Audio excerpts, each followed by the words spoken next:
GM guys, welcome to the Graviton Podcast. This happens to be a very special episode because this is the first time we have one of our Graviton onboarded startup teams here with us today. We have Pritam Dutta and Koushik Bhargav, both of whom are co-founders at Zoth.io, which is providing affordable access to institutional capital around the world by bringing real world assets on chain. And while that sounds like a very bold mission, these two have super impressive profiles and super impressive journeys behind them, which have led them to this point of time. And we're going to get a little bit deeper into detail about how Pritam and Koushik ran into each other. They've had really enviable journeys. For starters, right before Zoth, both of them were working at AB-InBev. For those unfamiliar with the term, AB-InBev is the firm that produces Budweiser and Corona. So while we all can sort of be happy about watching Bud Light advertisements and the way the world's favorite beer brands are marketed around the world, these two were there on scene when all of that was happening. So I am really jealous. Plus, Pritam has a really impressive academic portfolio. He's from the Stanford Global School of Business. Koushik has spent time as a blockchain researcher at UC Berkeley.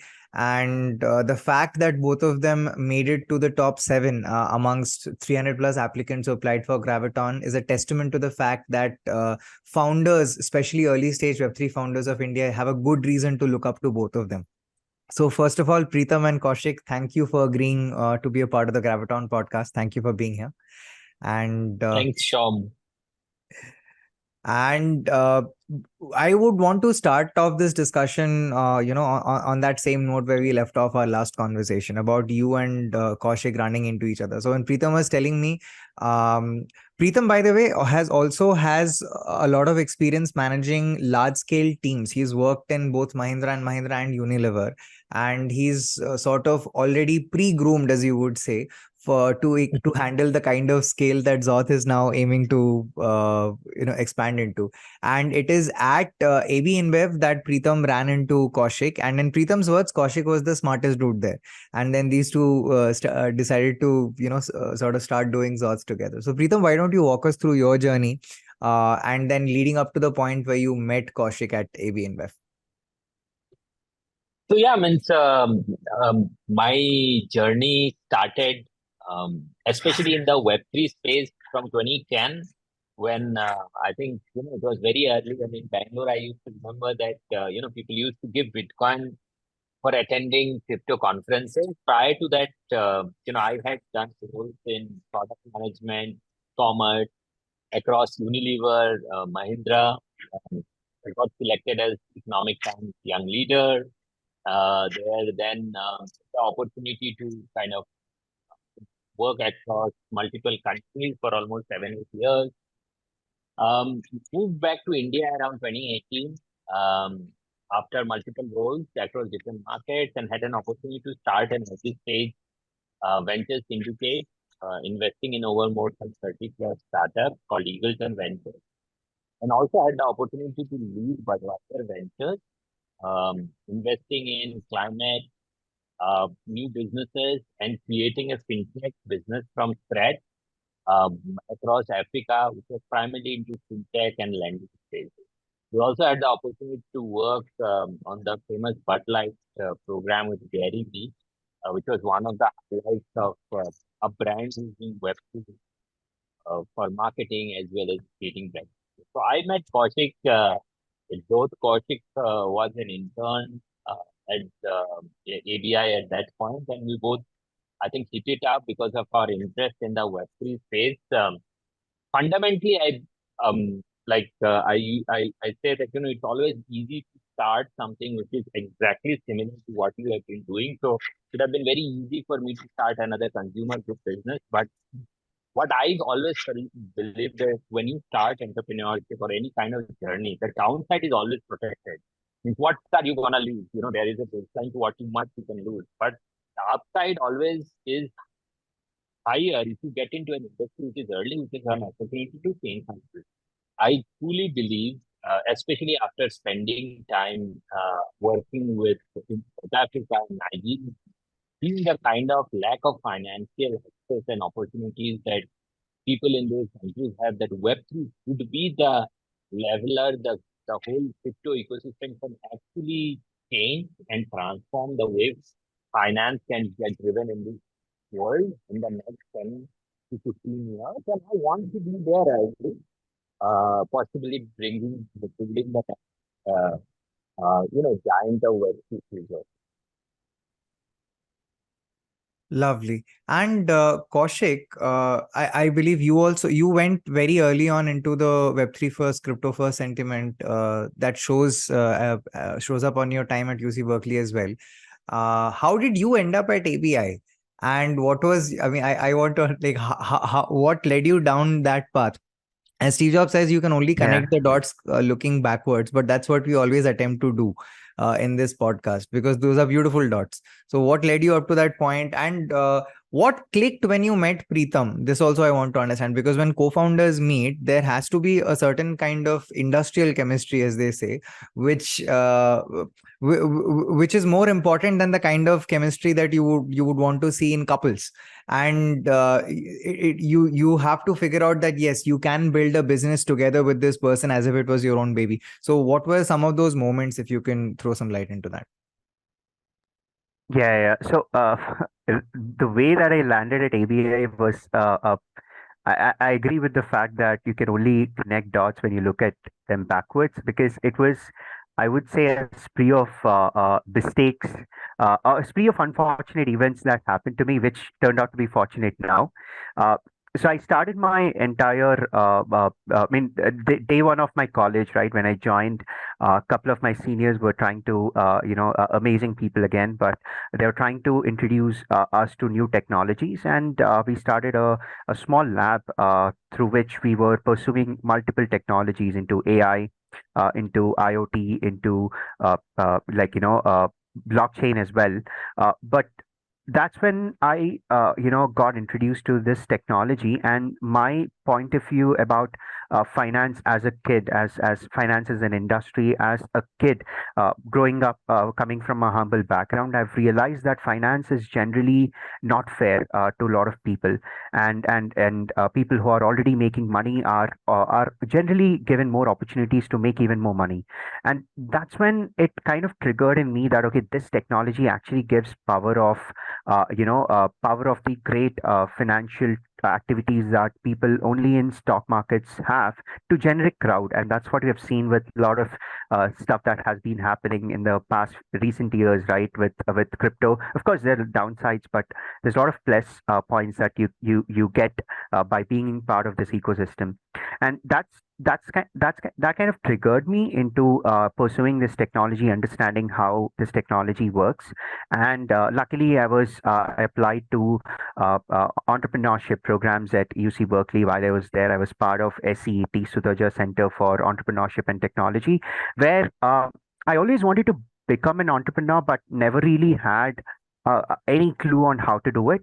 But I think this program at SEET kind of gave me the 101s, because our professors came from some of the top Silicon Valley founders, investors, etc. And we were being directly taught by them. And that kind of gave me a complete 101 towards how to start a company. I was part of 6 courses and in these 6 courses, we were starting 6 different companies, because every course you have to, for a 6 months period, you have to actually start a company, form a team, create your pitch decks, create your initial MVP, and pitch at a final demo day. And luckily, we got selected into the final demo day as well as a team back there.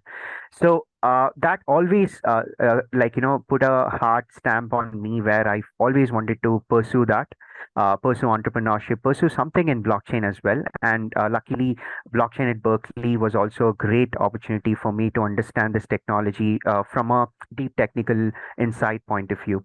But later I realized that I need more research understanding. So that's where I went on pursuing research. I thought, okay, maybe in my life I have to pursue research for the next 5 years. So I graduated in 2021. So this was in 2020. I think before 2020, 2019, etc. I was trying to apply to a bunch of research institutes, got selected into this program called IHPC, which is the one of the largest research organizations in the world, which is based in Singapore. Unfortunately, because of COVID, I wasn't able to go. My visa was okay, but then I didn't get an opportunity because of flights.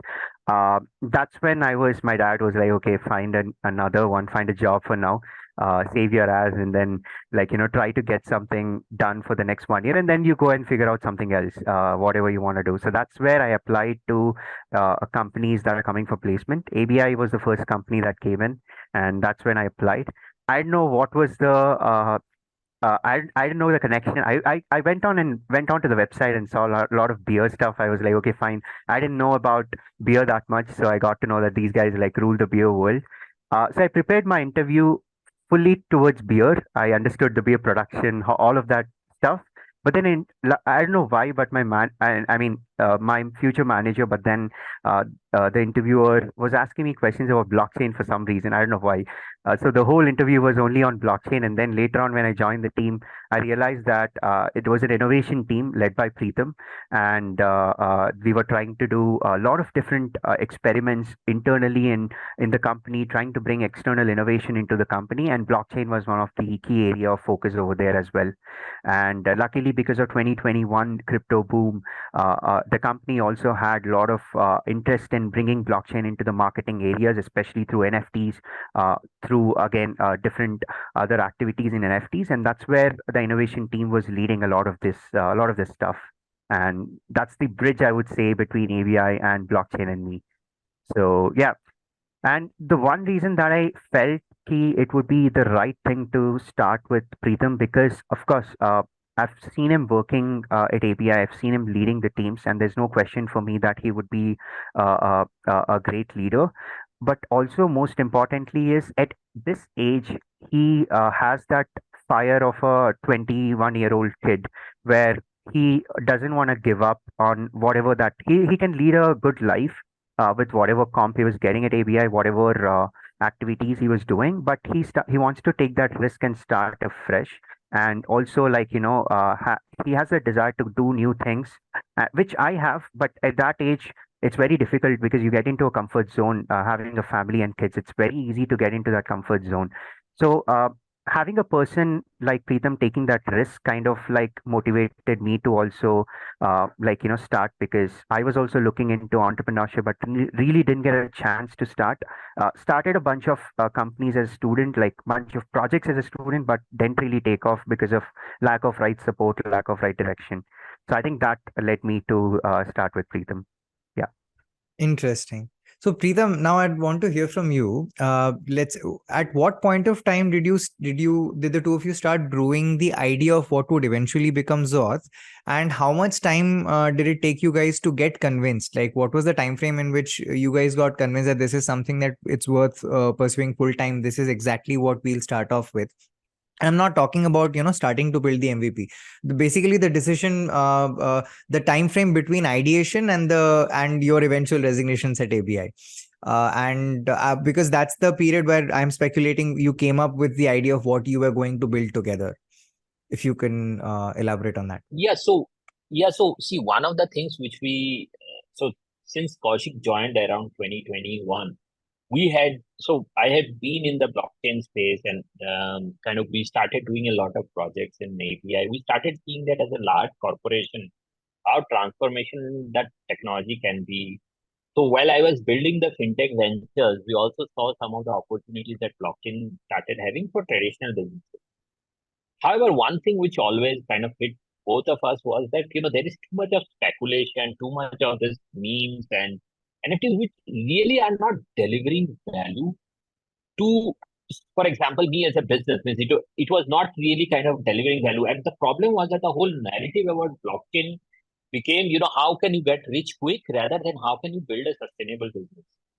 And that's what we troubled us, because we felt that, it is actually defeating the whole purpose of the technology. And we started feeling that there are so many more use cases, so many more opportunity to build scalable, profitable businesses which are getting ignored in this process. I then end of 2021, I also had the opportunity to go for a trek to Everest Base Camp. Till that time we were like, okay, let's keep researching, let's keep working on it. And I saw for the first time, how it taught me a lesson in humility, that how little you can, with how much little you can live your life with, how difficult people's lives are and how fortunate we are to what we are doing. And also a mirror to say that how much potential we could possibly achieve with our lives, which we are kind of, possibly wasting, doing things which, we could, 100x could be done. So that was November 2021. And from there, pretty much me and Koushik started looking at various ideas. Around April of last year, we started talking about it internally between the two of us. We started conceptualizing on the idea. Around October and November is when we pretty much, so prior to that, we kind of got into a program with a company called Foundership to help us shape our idea. That was pretty much with both of our jobs. I had taken a kind of a break for my job too, because I wanted to understand everything in detail, see the You potential had of, already can this be a resigned at this point of time. No, I resigned around, I pretty much left my job around October. Means prior to that, I was more on a, I would say Sabbatical kind sort of of a thing. more sabbatical sort of trying to figure out, is this the right thing to do? So we spent some time, and I think Koushik joined us in October last year. And one of the things which we are very clear that we feel there is an opportunity, especially in the space which we are in, which is on the whole DeFi lending space or our real world tokenization of building a future unicorn or a future large business in this space. So we thought that, okay, it's not just good enough for us to be convinced.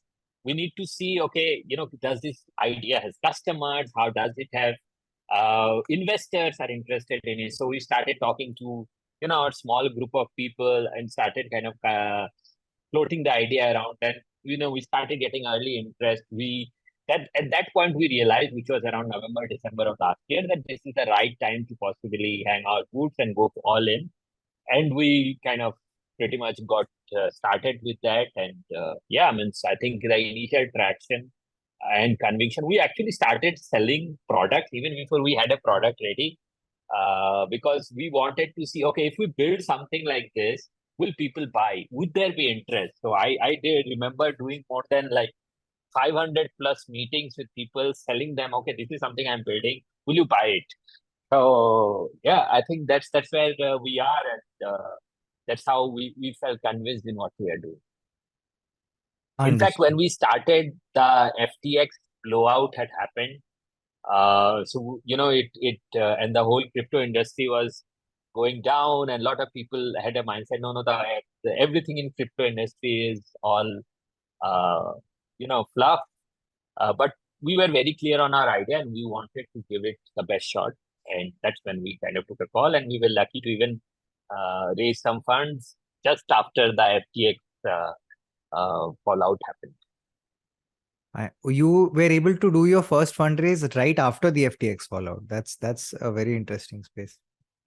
So yeah, FTX was like, if considering what you just said, like for someone who's disrupting the way the universe works around them, it's like the universe coming back and says, you want a real challenge, here's a real challenge, and then you work your way around that. It's interesting that you went into the pre-sales calls and the discovery calls before you had your MVP ready. That's the Tim Ferriss method. He sort of started saying this: before you go all in on a business, figure out if you've hit the right spot. Now, once you've achieved that equilibrium, you know that you're building for the right market. So you know that your product market fit is validated once these people. So how many people, I'm curious to know, out of 500 calls, what was your response rate? Like not the conversion rate, obviously, but how many positive explorations? So, when we started building, initially we were selling it in a certain market, like we were focused on India. Then we realized, okay, there are quite a bit of friction in India in terms of crypto. So we just switched it for the next set of customers. So, you go through those customer interviews. So I would say that we at least, so, we took different set of customer personas, but like once we started, like the current customer persona that we were targeting, almost 80% like were quite excited about what we are building, and how they see that could kind of help improve their lives, have basically get them better returns on their investments on the stable coins ecosystem that we are building. So it struck a chord there. And then as we started building, we realized, oh, this is just the start. This is, private credit, for example, is just the start. What else we can build? And we started realizing that, crypto could be, or Zoth could be, the fundamental building block of building DeFi on finance for emerging markets. There are many problems in a poor country like India, Nigeria that we face, and many of these could be solved through DeFi. So why not start with one and build with that vision and mind? That is an interesting line of thought, Pritam. So I want to also ask, how did the two of you settle on the name Zoth? What is the genesis of the brand name Zoth? Maybe I'll Before take we it up. move on to things like MVP. Yeah. No, I think it is more of we wanted to understand the attractiveness of a name. We thought it would be so. It was primarily, I guess, for three reasons. I don't really exactly remember what. I think it was we were drinking Budweiser then when we were deciding on the name. But the first one is we want to attract crypto users. So I think a gaming-oriented name would be better.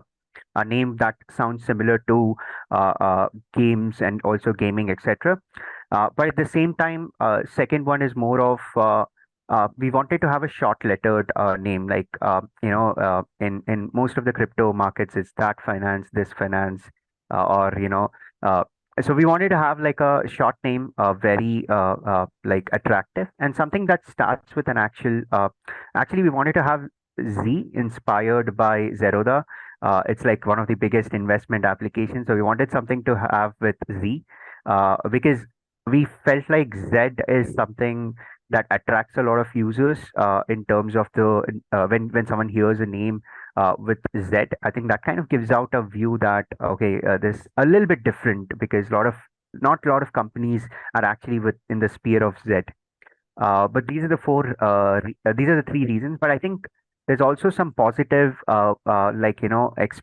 positive meaning to that name in different languages, varying from returns to also small pieces. If you look into our logo is like a frame of connection of small dots, Yes. which is nothing but a lot of different real world assets, also a lot of fractionalized assets coming together as a one network in a blockchain. So a lot of fractional assets, a lot of fractional investments included. So I think that is primarily how we got. But yeah, Pritam, you can also add on.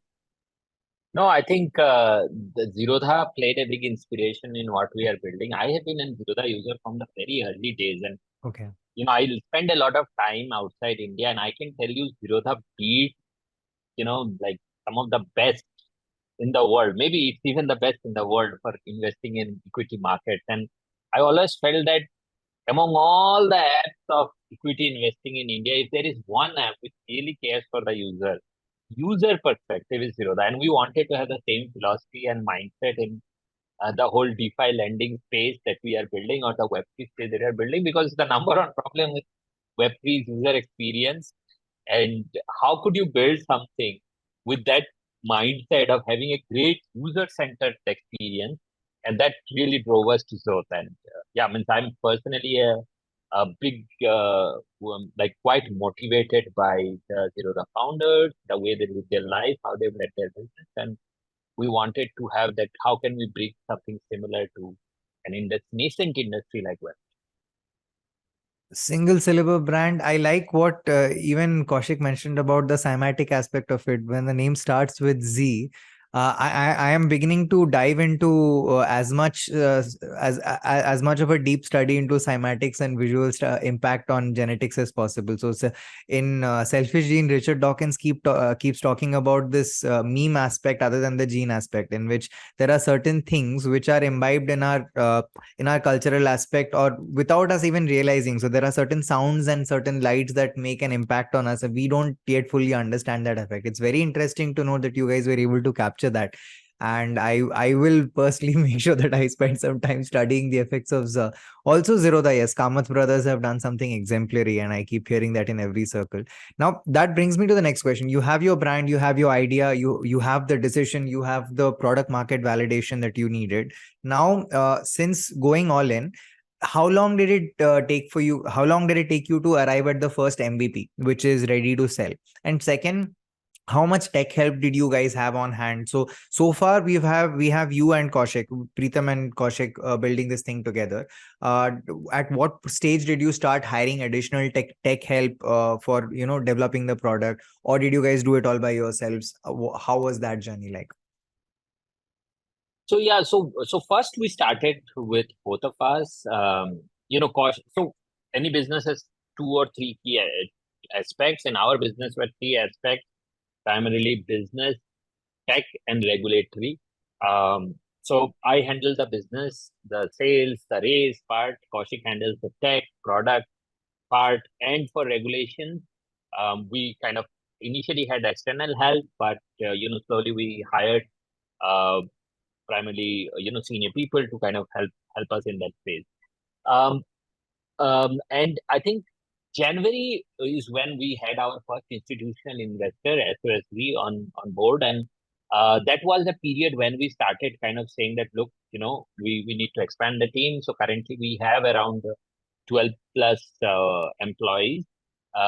Pretty much our focus always have been that, at the stage that we are in, you don't need employees, you need missionaries, what I would call it. People who believe in the mission, and people who are ready to go the extra mile. So we said that, look, we will first of all, I was very clear, we'll hire people with either who are very young, we can mold from day one, or people who have startup Web3 native experience.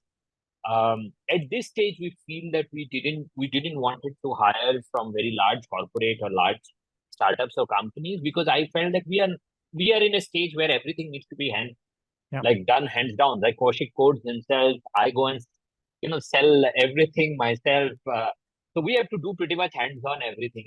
And what I personally feel that not many people, when you are a large team, large organization, can make that transition from having means I before Zoth, my I had always had a minimum team size of 50. So what happens is that you are used to kind of getting things done for you, especially for large company, and we didn't want that culture in Zoth, because one thing we believe that even if we tomorrow become a $1 billion company, we would always keep the team small. We'd rather take the help of professionals, freelancers, because the core team would be people who are really believe in the mission of the growth, who are the missionaries, and who can really take it beyond us. And for that one, they would be true also owners of the company and have that ownership not just today, but as years go. So our vision always been hire people with only who are missionaries, and everything else we can partner, we can get great people do the job for us. And yeah, means we have been thankful to have now a good team. We pretty much believe that all of the people in the team are missionaries with alignment to our vision, and at an early stage, that's what you need. Understood. So again, in terms of a timeline of arriving at the MVP, how long was that? Maybe I'll. Yeah. Yeah. So, as Pritam mentioned, right, we were looking at two different. We are looking at a different sort of consumer base, not too different from what we were targeting, but we were making an India-focused product in the very beginning. We wanted to like tap into the markets of alternative assets in India, and we want to expand like the asset classes that other companies are providing right now. We want to tap into the untapped set of alternative assets. So we were building an MVP for that, which I think took around 4 to 5 months to get into since the beginning. So we were able to produce an MVP in between Jan and February for that. But later on, what we have looked at um, is it solving? Is it an additional advantage that users are getting, or is it a primal problem that users really have in India with respect to alternative assets? And we wanted to relook at who has the actual problem of not having enough adequate alternative assets to invest into. And we have searched for the user base who actually are facing this problem. And that is where we identified that native crypto users and also a lot of businesses, a lot of institutions actually have this problem. abroad. I mean, not just in India, everywhere in the world, crypto users don't have access to alternative assets, especially real world assets. At the same time, HNIs and also institutions, family offices, etc. These guys also don't have a lot of access to alternative assets coming from different regions across the globe. And that's when we thought, okay, we have to go into a different user segment, which is where there's a real problem associated, and that's where we wanted to build a next MVP, primarily tackling these set of users. But I think it took around 4 to 5 months, good 4 to 5 months to land up in the first MVP.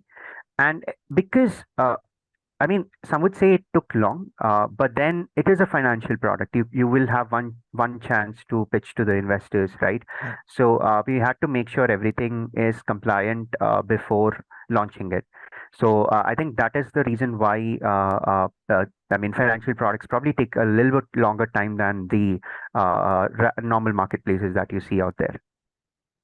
Brilliant. No, I don't think, I mean, again, like you mentioned, when you're looking at a very specific need-based target audience and the people you're building for, you can't really put a hard timeline and say that, it's elongate. I think that's sort of the perfect timeline in one way, in coming up with the right MVP. And I think most of the answers that I wanted to ask, most of the questions that I wanted to ask on behalf of aspiring founders, you guys have already answered. I have a little bit of rapid fire trivia, if you may call it, and I want to hear from both of you. So A is, I would like to start with Koushik. One thing which you are very glad on, these are three questions essentially. One thing that you are very happy and proud and glad that you did as an early stage founder. One thing that you not regret, I would say, but one thing that you wouldn't do again as an early stage founder. That's something that you've learned from, and given the chance again, you would do it differently. And one thing that you're glad you found in Pritam, who is your co-founder. These three things. Yep. And then I'm So I coming think to you, Pritam, with the same question. So you have some more time to think about.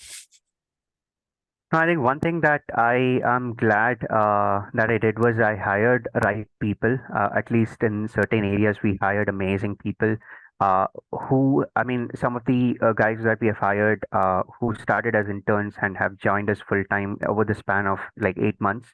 So I think that is something that I'm always proud of, to find right talent, because I've seen other startups struggling, but I think we have formulated a nice framework to hire right people. But at the same time, experiments go bad. So I think the one thing that I would never probably do is not hire from not hire from IITs. I would not probably hire as an early stage founder. First thing is you won't be able to afford them. Second thing is they have some mindset which is towards growth, right? They want to attain growth faster. And also they want to expectations are like, for example, I'm coming from a tier 2 university, and the way that my mindset probably would work is I want to do a lot of things to establish my name in the beginning. But once I have that name, I wouldn't probably try that much. Maybe it doesn't apply to everyone, but I wouldn't make that mistake again. And one more addition to that is I would probably be a lot more faster at executing. I think early stage may you go into a lot of nuances or of thinking a lot on execution, whether this is the right one. You try to perfect a lot of things, but I would rather execute first, fail, come back and execute again, rather than like waiting for the right version to be launched. And most importantly, I think I covered this question before. I think with Pritam, I would say primary thing that inspired me to join him was that motivation that he has, even at this age, even at this level of career, which a lot of very few people have. They tend to settle down and do comfortable things. Coming out of your comfort zone at this age is pretty difficult, and coming out of your comfort zone at 21 is difficult. At a much more senior position, it's even more difficult. I think that inspired me more. Yeah. Right. So the same question to you, Pritam. As I wouldn't say as a first-time entrepreneur or a first-time founder, you clearly have way more experience in leading teams in spirit and in execution. But when it comes to Zoth, this entrepreneurial journey, what is one thing that you were very happy and glad and proud that you did? What is one thing that you would want to avoid doing in the future, and something that you've learned from? And what's one thing that you were really happy that Koushik did for Team Zoth? Okay, so I think the thing which I would say, like I am very happy is that taking that leap of faith, especially. See, the thing is, there is a saying, difficult times make strong people. We were building an RWA, and in a period where there is like peak crypto winter, we still decided and took a leap of faith. And your vision, your thought process, your ideas get tested not during the times of plenty, but during the times of distress. So I think I'm very happy I took that leap of faith, and I feel that this area, which is the whole DeFi lending on RWA space, will be the driver for blockchain and transform the way finance gets done in this world. And Zoth will play an important role in it. What could have been different? I think my only regret would be I should have started it early. I shouldn't have spent time in the bull market. Rather than I should have started it even earlier. And I think that's my biggest regret. That but that's fine. Means you can't always time everything in life. And I feel that I with the background also. So in 2021, I remember everybody was chasing crypto. Now 2023, everybody is chasing it. The fades come and go. Businesses with vision and mindset stay. So I think for us, we were very clear, and that we didn't start early, but the hindsight is we are getting able to do everything at a much lower cost than what we would have needed if we would have started the business earlier. And I think about Koushik. So first of all, I think Koushik has been very inspiring from day one, especially at his age.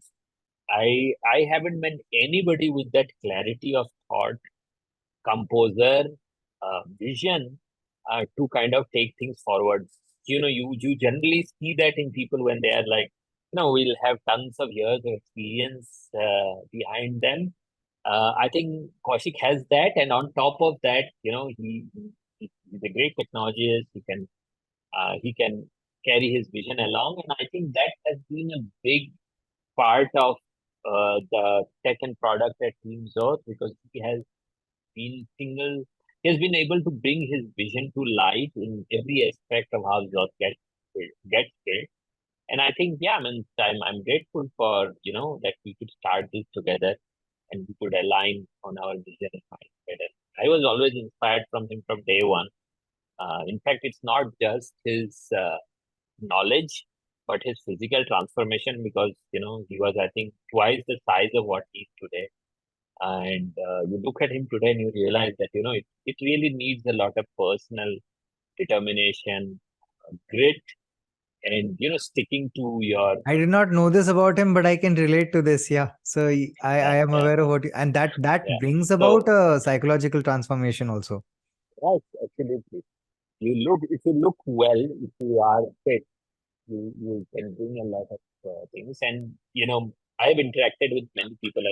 I do active mentoring, and especially when you are at early 20s, you have not much to lose. You can Rumble and Tinder is available for a lot of people to spend their time around and do a job, etc. There are very few people who are driven by a different mindset, and I think that's what separates the group from the... Thank you. One very interesting point to note here is both of you are aligned on the second question in terms of what you would do differently. You would both do things faster. But it's also interesting to note that in hindsight, it worked out well for you in terms of the costing. And what Koushik admires the most about Pritam is sort of the thing that Pritam is the happiest about taking as a step. So the leap of faith, what Koushik was talking about right at the start of the episode.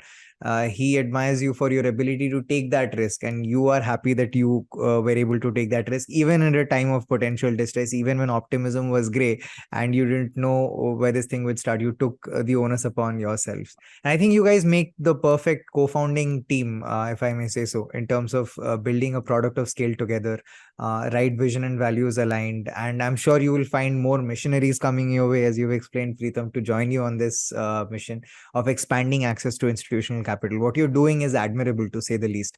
And all the best to you and Team Zoth, even as we accelerate together at Graviton. And I think there are many more milestones ahead. One last note I would want to hear from both of you before we end the episode is there are a lot of early stage aspiring entrepreneurs out there today. Some of them are in tier 1 or tier 2 engineering school. Some of them might even be planning on dropping out like I did.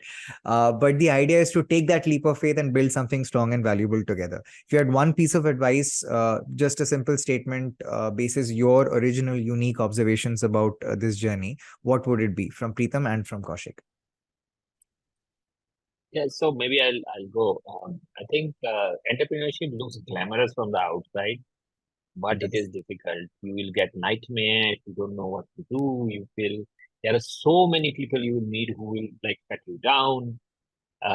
If you are an early founder and somebody, and like if you are in India, my always suggestion would be that you, you only start entrepreneurship when you are ready to put at least 4 or 5 years behind it, kind of really ready to go, and are ready to fail. One thing which I have observed in very young people in India is that they have not built anything of credibility, but they always fear failure. They always want the top job, they always want the top position, the top designation, without having anything of substance. First, build something of substance, have a credibility, and then then think of what's in it for me. I think my advice would be that if you are starting entrepreneurship, first commit to it for the long term, and don't worry too much if you are getting a chance in any good startup to start with. I would say first spend few years to learn on things on the job, and don't worry too much about the title, what you are doing at this point, because a rising tide takes you up along with everybody else. So you just need to be at the right place at the right time. That makes sense. Yes. Koushik, what about you? I want to hear from No, you. Yeah. no, sorry, you were saying? In terms of people, let's say you are looking at a bunch of future use. What would you tell them in terms of one single piece of advice? People who've, let's say, in Pritam's words, people who've, let's say, decided that they want to commit 4 to 5 years and ready to take the leap. What would your advice be about them building the correct or the right product? No, I mean, in my opinion, I would say, like, to end up into the right product, you might have to fail 10 times at least. You might have to build 10 times. So, in my opinion, I would say to uh, accelerate your process right from the beginning of building the product till getting your initial revenue by I mean, accelerate it in a way that you don't spend a lot of money and time and effort to reach there. Because what I have seen is a lot of companies try to build the best product possible, sell it, fail, and then they've already ran out of money and time, and also a lot of interest in the company in within the company as well to build one more or to pivot, right? And and and I would say in first few years companies have to pivot a lot. So building something really quick, trying to make sure what is the customer's needs and building it exactly for that, but building it fast and not spending a lot of time and resources in testing before you fail. So I think that is something I've seen lot of companies are like not properly doing. They focus on building the right one, perfecting it, and making it the best product possible. In the meantime, they run out of funds and time as well. Uh, and most importantly, I think I relate to what Pritam mentioned because I exactly got the same thought when you asked that question.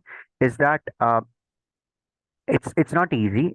It's definitely gonna give you a lot of different. I mean, there were moments where I had a lot of difficulties, a lot of difficulties where my mind was completely done and I was in almost in tears. Okay, what am I doing with life?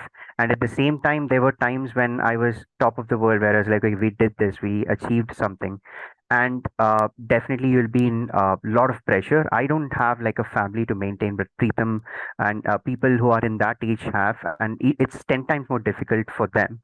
So it's definitely at my age, a lot of my fellow like my friends and also my fellow classmates, etc., try to start something to look cool. And I'm telling you, it's not it definitely is cool when you do something different than other people, but it's probably not worth the difficulties if you're not really solving something that you love or solving a real problem. You're better off get some experience in a startup, do some job to get an experience, and then when you know that you're going to solve something for real, then probably start, because I've done that mistake in the past to start something to look cool. It's not the same. It's not the same when you're solving a real problem. I understand. So these are brilliant takeaways, by the way. Always be aligned, always be shipping is something which is a common sentiment between the two of you, I can see. Do not be afraid to fail. Make sure you are committed to the idea that you're solving for, rather than being, depending on a trend, or as you mentioned, rather than to look cool. Always ensure that you learn from your failures and come back stronger. And as Pritam said, I'll always remember this. Be ready to fail 5 years at a stretch. Do not take, immediate success for granted. Product before self. These are amazing insights for founders, by the way. Like I mentioned, I love how aligned the two of you are in terms of even how you think about basic nuances about team building and how the organization should move. There is absolutely every reason for us to hope that Zoth expands exponentially in the coming years. And fortunately, I might be there to witness the journey. So I'm happy I'm here. Okay, that's about it. Thank you for joining us, Koushik. Thank you for joining us, Pritam. Takeaways, just for, like they say, TLDR, or if you didn't watch it, always be shipping, always be aligned, be committed to the problem that you're solving, have faith in the product that you're building. Do not give up on account of immediate or short-term failure. Think long-term. Watch out for the journey of Zoth, and definitely join Graviton. Thank you. That's it from my side. This is Shom. Thank you for watching the Graviton podcast. Thanks, guys.